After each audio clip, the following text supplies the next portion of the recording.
Hey, it's Cassidy, your friendly internet tired writer here. I'm tired, I'm a writer, you get it. I have my script because I'm not in school anymore, so I'm not going to memorize anything. I think something a lot of people overlook when crafting their story is medium. Specifically, which medium would best suit their story. I think the most versatile medium is prose. I am of the belief that the right writer can pull off just about anything with prose.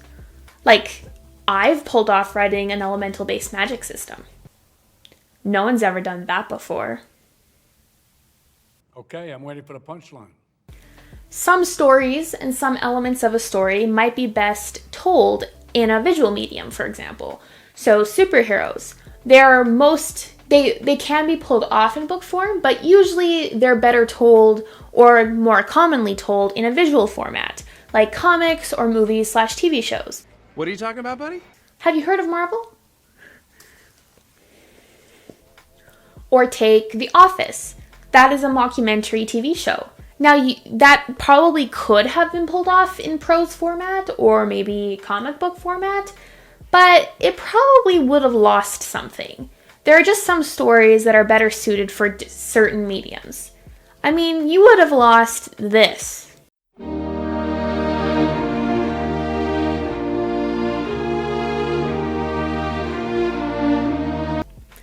There's also other shows like Trailer Park Boys, for example, that could have definitely been told in book format because it's sort of less based off of like visual cues from characters and more based off of the story, even though there's not a whole lot of story there, but it definitely could have been pulled off in book format. Like, I can see that being something told as a book, but, I think it definitely worked better as a mockumentary TV show. I think that there are just some stories that are supposed to be told a certain way, and I think that's one of them. Do you, even know what Trailer Park Boys is? I mean, it's kind of a Canadian cult classic. I don't know how popular it is outside of Canada, though, so let me know in the comments if you've heard of it or if you've watched it and what you thought.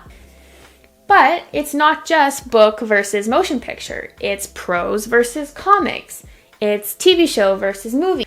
It's live action versus animation.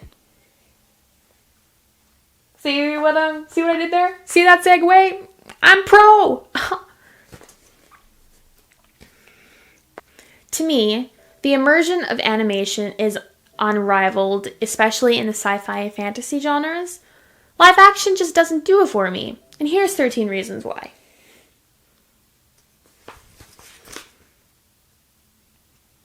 Here's 3 reasons why animation is more immersive than live action, and I am definitely correct, so don't even bother going off in the comments on me. I am not putting a disclaimer.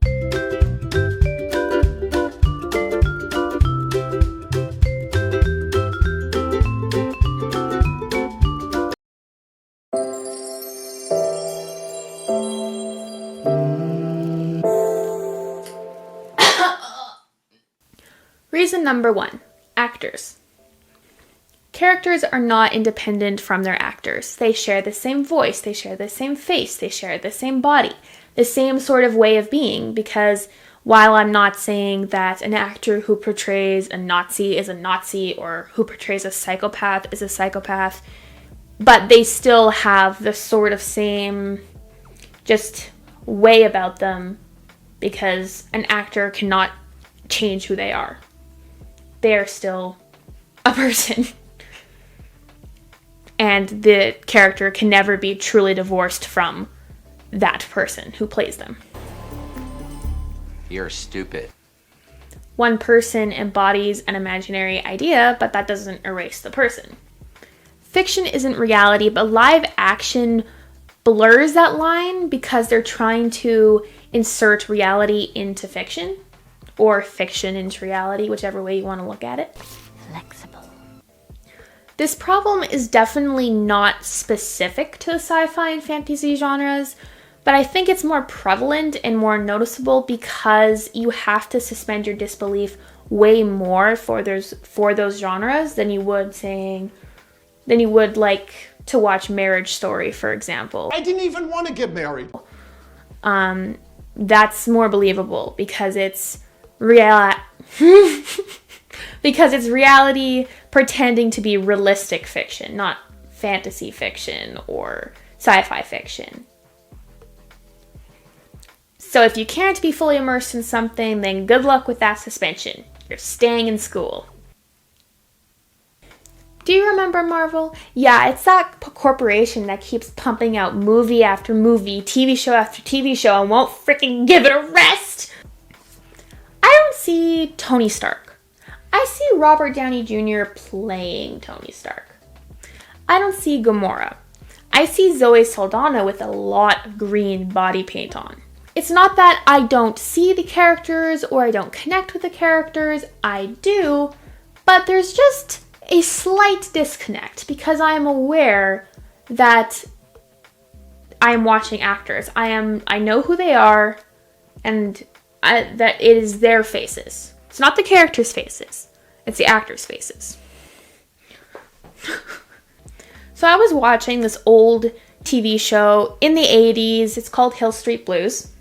It's this really good cop show, and I was really taken with it for a strange reason. I was immersed. Now, Hill Street Blues is live action and it's not fantasy, but it did get me thinking more critically about immersion and if movies and TV shows and stories can get me immersed and maybe how they go about doing that and why I specifically can get immersed into something but not another thing. I don't feel immersed in a show or a movie very often, but I did in Hill Street, and I think it's because the characters felt real to me. They felt real because I didn't recognize the actors who were playing them, because most of them are dead. Well, okay, they're not all dead, but you kind of get my point. They're not in as many movies and TV shows, and if they are, they're decades older, so it's not as easy to recognize them. And I don't know their political affiliations. I don't know who they're married to. I don't know how many followers they have on Instagram. I don't follow them on it. Most of them don't have Instagram.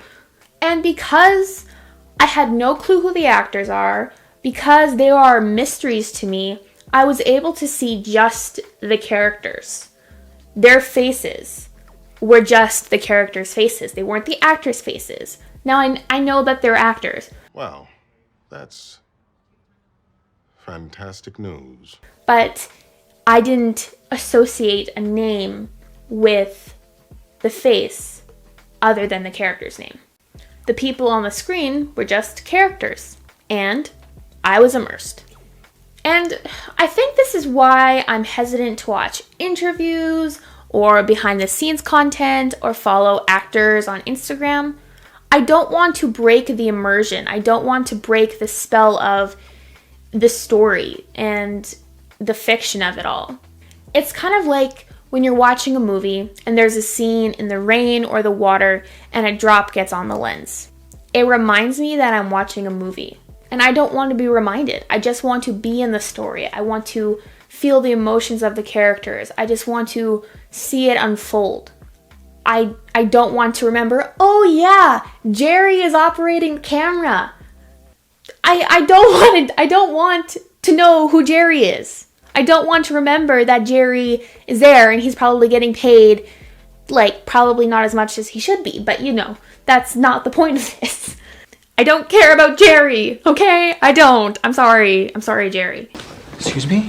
I mean, I watched so much Lord of the Rings behind the scenes content, the same content more than once, by the way, and I regret it now. Because while I can now point out to my dad for the 5th time that Viggo Mortensen broke his toe, I now see Viggo Mortensen breaking his toe, not Aragorn having an emotional moment.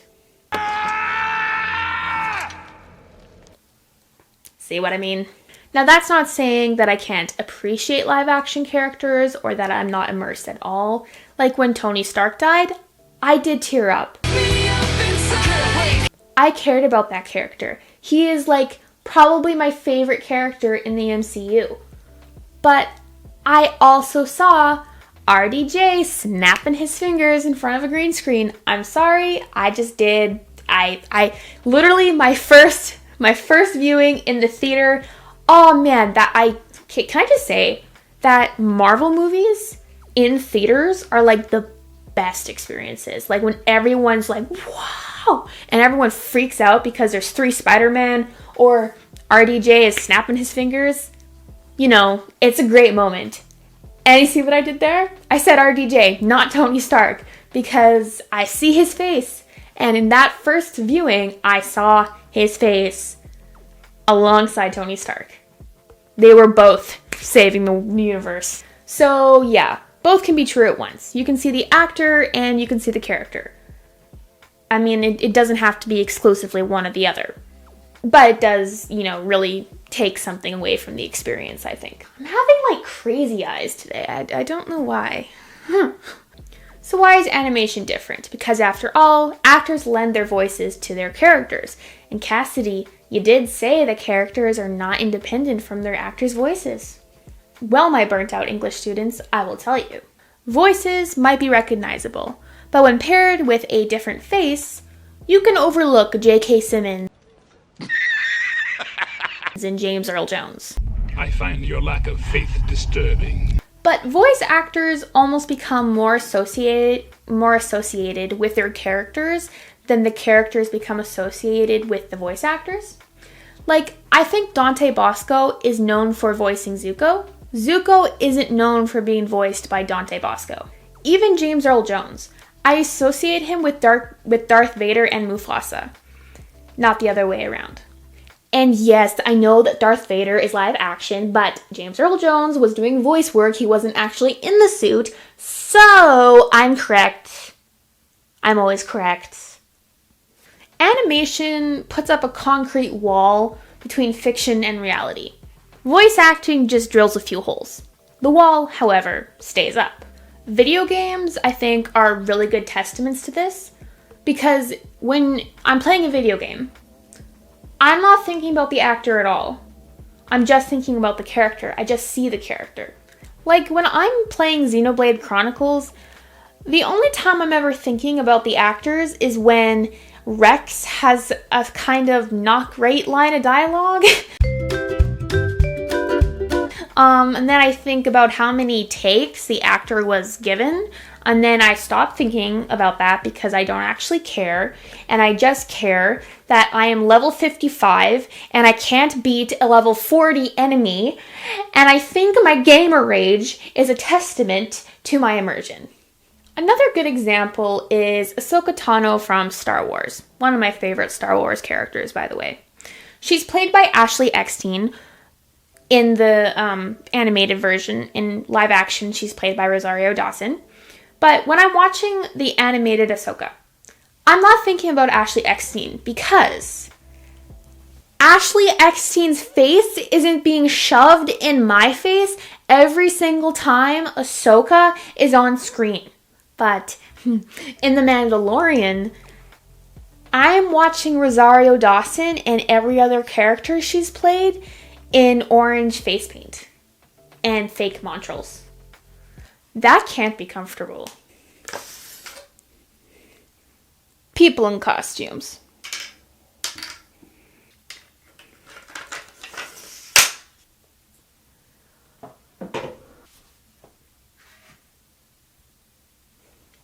So, in animation, an actor lends their voice, but they don't physically embody the character. The character physically embodies the actor's voice. Like I said, the wall stays up.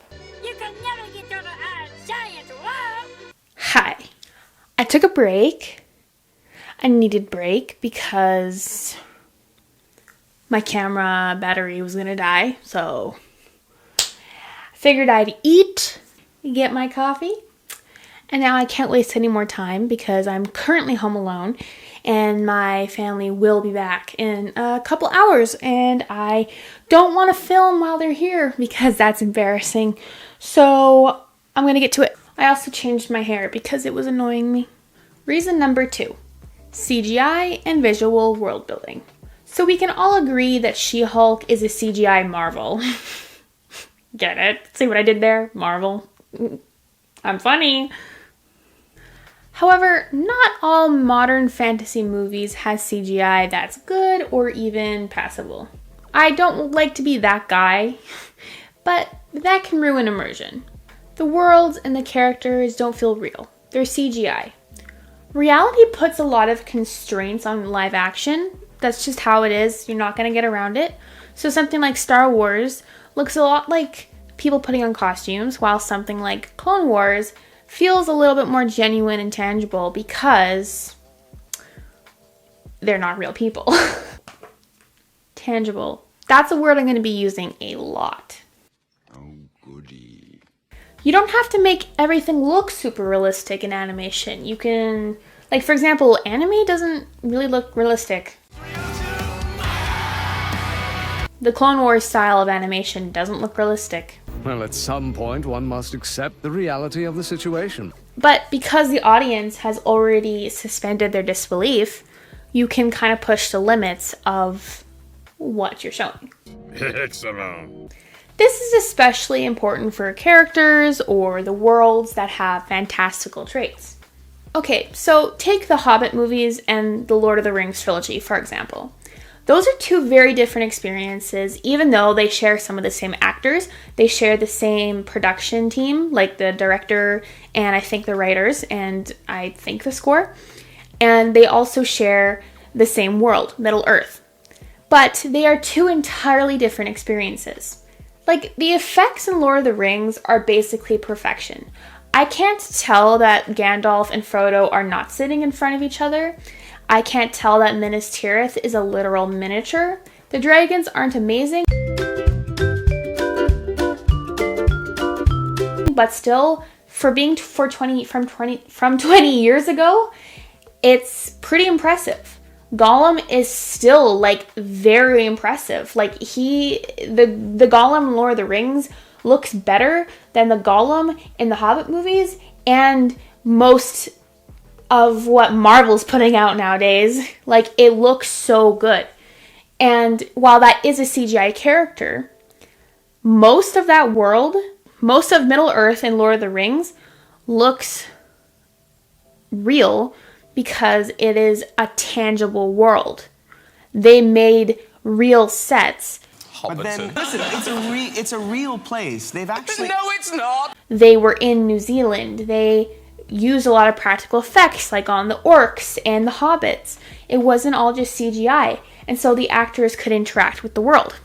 The Hobbit, on the other hand, uses far less practical effects. They still use some prosthetics, and they still, use props, obviously, but they have way more green screens. They have the lighting looks different even. The orcs, if they're not CGI, they certainly look CGI. And it just feels less tangible of a world because most of it is fake. The issue is that, like, an animated world's fake. But when you have real people, like live action characters in a world, that world has to feel live action and real. But you might as well have just CGI'd up other characters as well if you're gonna...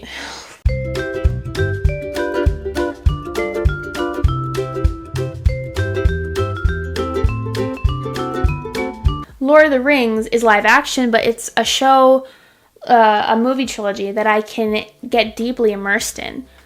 And I think it is because that they use so many practical effects and they make an effort to make the world feel tangible.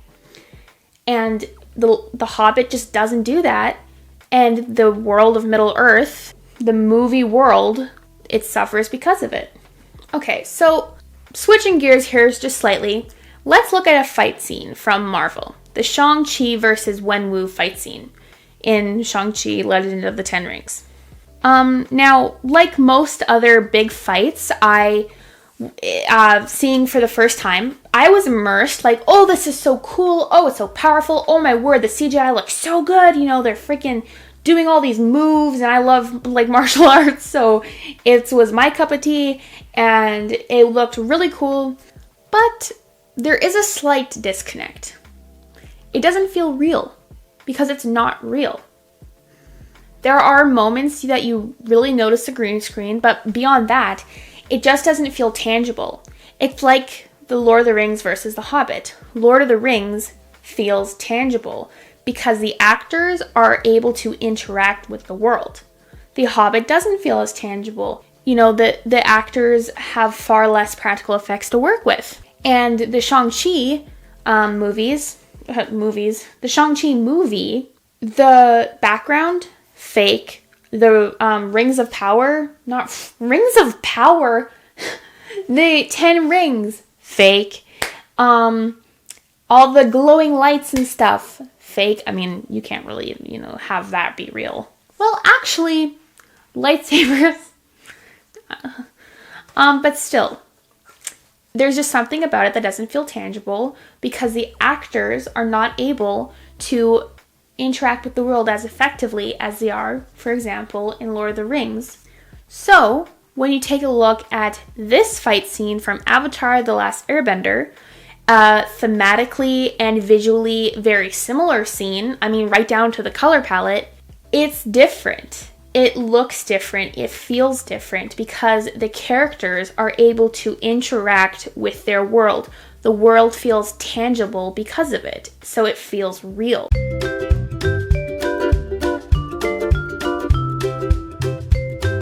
And that's kind of my main point in this section.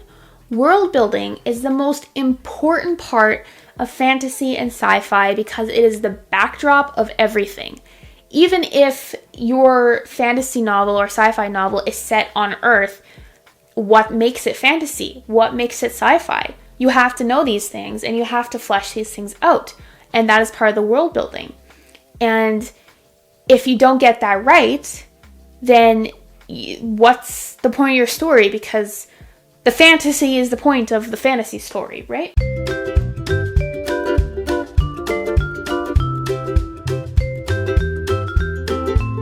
So if the world doesn't feel real, why would an audience get invested in it?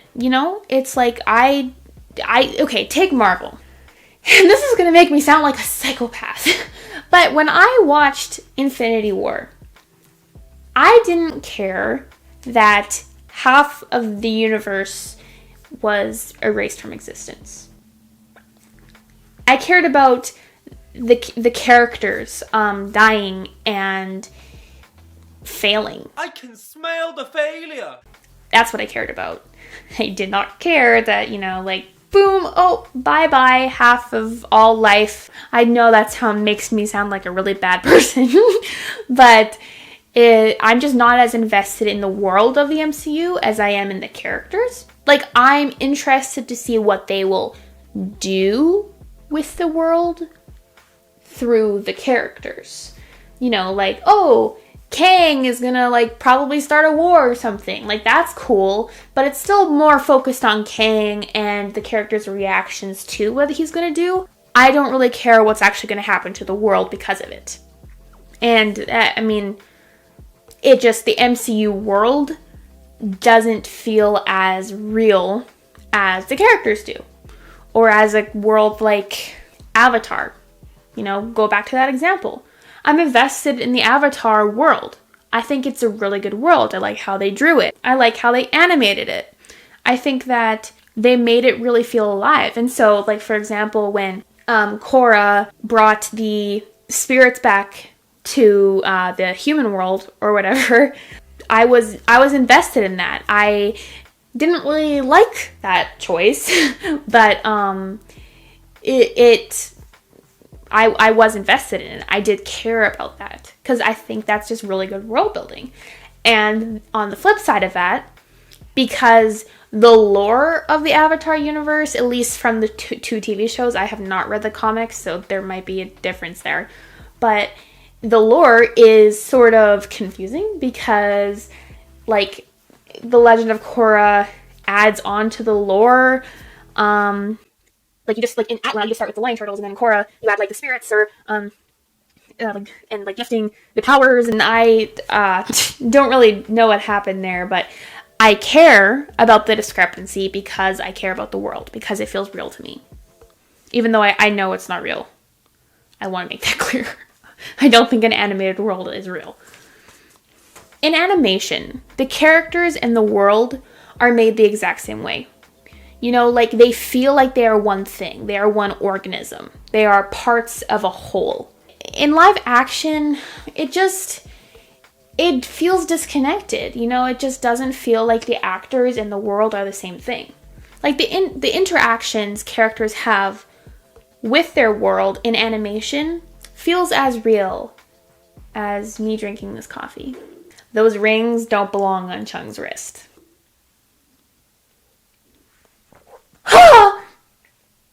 Frickin' Yetis, they don't frickin' cool down. Yeah, I know that's the point, but still, it hurts. Reason number 3, fantastical effects. Specifically superpowers, but, you know. Ugh, I'm doing this in public. That's my impression of Elizabeth Olsen. Did I do a good job? But that's what Elizabeth Olsen, the actress who plays Wanda, aka Scarlet Witch in the MCU, said about playing Wanda, aka Scarlet Witch in the MCU. Specifically about playing her superpowers. Now, I love Scarlet Witch. I think her powers are really cool, good character. And I think for the most part, the VFX artists, you know, do a really good job in animating. That's the whole point of this. In creating her superpowers. But that quote is kind of how I feel about superpowers being portrayed in live action. Superpowers and other fantastical effects, but superpowers is just a better illustrator. It's real people pretending to do impossible things. Like, you can suspend some disbelief, but you know deep down in your soul that what you're watching is computer generated. You know that if you strip the effects away, you have actors yelling at each other and punching the air and wriggling their fingers around.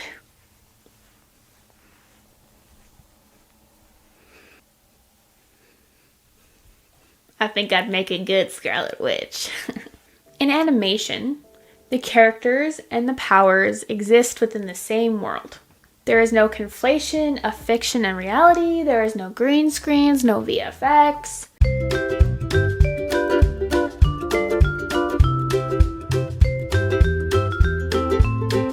It's like what I said about world building. You know, in animation, the superpowers and the fantastical effects, they have a impact on the world. They interact with the world. They are tangible in that world. And in live action, you know, you can make something look a certain way, but it just doesn't feel like one thing. You know, it's like an addition. It's an add-on. So let's take a look at Star Wars. The Jedi jump. Oh man, I love thinking about the Jedi jump. Yeah, so it looks bad. Okay, so look at it in the animated series, Clone Wars. Okay, it doesn't look too bad. It looks like it's animation, whatever. Now look at it in the live action. Oh, it looks fine? Why? Oh, strategic cuts. That's why. Instead of having one flowing movement, they have to cut it like 2 or 3 times, at least once, so that it doesn't look bad, because this is what it will end up looking like.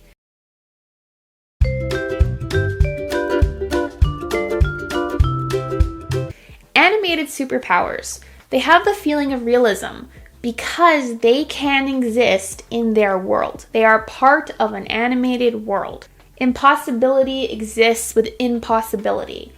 I am so philosophical. Okay, I really do think that powers just look better in animated form. Like I said, Wanda's powers, they look cool, but I think the bending powers in Avatar look better. Sue me. Actually, don't. Most of you are probably Americans, so please don't sue me. Have I offended you yet? I'm sorry. CGI, it's just not at the level to make things look really real. And even if it was, it still wouldn't be able to push the boundary with certain powers because it's real people acting out the CGI.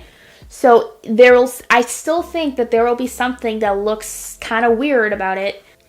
Like, a good example is in What If, Captain Carter. She, like, when I first saw her jumping in that one sequence when she jumps over the roofs or something, she's very acrobatic in that scene. I thought that, does she have different powers than Steve, or is she more powerful than Steve? But there's no actual evidence of that, and so, like, when she does have her live action moment, there's no evidence that she is more powerful than Captain America. So I have deduced, Sherlock Holmes, that no, she's not more powerful. She's just animated. She can have those like crazy exaggerated powers because in animation, it doesn't look weird. It just fits. You can't have Steve jumping from the ground to the rooftop unless you have strategic cuts, because then it'll end up looking like Supergirl.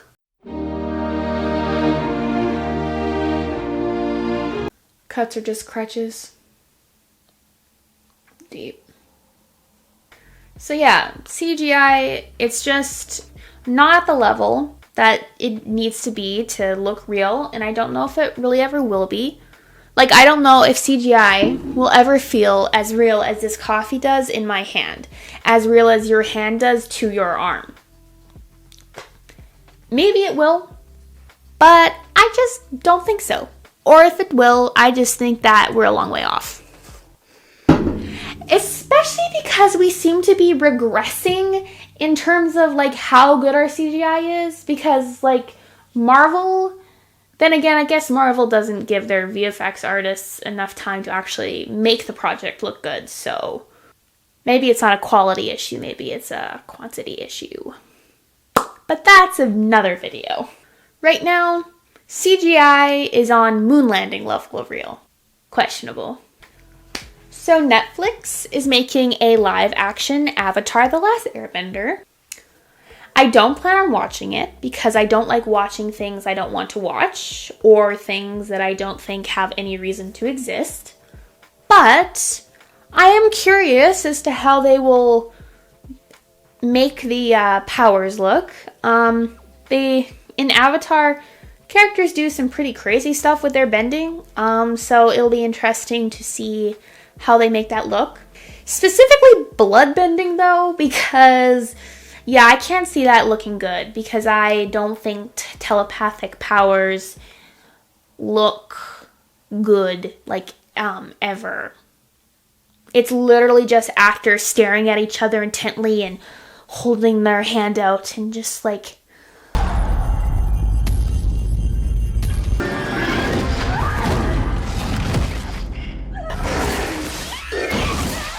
You know, that's what telepathic powers are. Psionic? Telepathic. Is telepathic just the mind thing? Telekinesis? Or is telepathic like a umbrella term? Let me know. Conclusion. I think it really boils down to just animation allows the characters and the world to feel real. To feel like they are parts of a whole. Like they are one thing. Characters can be physically separated from their actors even though they share a voice. Characters can interact with the world more effectively. And the fantastical effects that make fantasy epic for a lot of people actually have more of a real seeming impact on the world. You know, these fantastical effects that sometimes even define a genre, like for example, superpowers define the superhero genre, they don't feel so out of place or improbable in an animated in the animated medium than they do in the live action medium. There isn't that knowledge in the back of your head that a character can't make the rain stop, because when you're watching animation, your mind has already left reality somewhere out there. And look, okay, yeah, this is all my opinion. You can obviously have your preferences.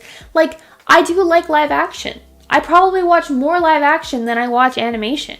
That doesn't mean I prefer it, but I'm just saying that, hey, to each their own. And yeah, I can be immersed in live action. I just think animation does it better. I mean, this is the whole reason why, if my stories were ever adapted, I would want them to be adapted into animated shows or movies. Probably shows, but over live action. I'm just think it's more immersive. You know, Lord of the Rings, for example. Forget Rings of Power. Where's that anime that was floating around? And George R.R. Martin, if he ever finishes the Game of Thrones series, then hey, why don't we have a true to the book animated show? That would be dope. I guess I just think that animation is the pros of motion picture. It's the most versatile medium. Now, that being said, I do wish our world was more fantastical. Like, I will keep trying to waterbend. It hasn't worked yet.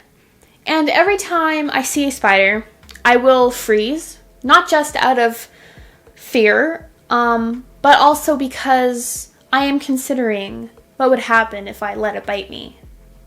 What can I say? I'm a writer. I'm a little delusional. Finally! Okay, so this was actually my first video I'm filming. So if there was some weird things in there, please forgive me. Okay, I'm done. I'm done talking now. Actually, I'm not done talking, but I am done ranting. I have 5 books out. I have 4 fantasies, and I have 1 anthology of poems and thoughts. If that interests you, they're in the description below. Recommendation of the week is waking up at 5 a.m. because that's what the powerful people do. No. You know, if you don't want to stay up past 9, then wake up at 5. It's a good decision. Thanks, and I'll see you next time.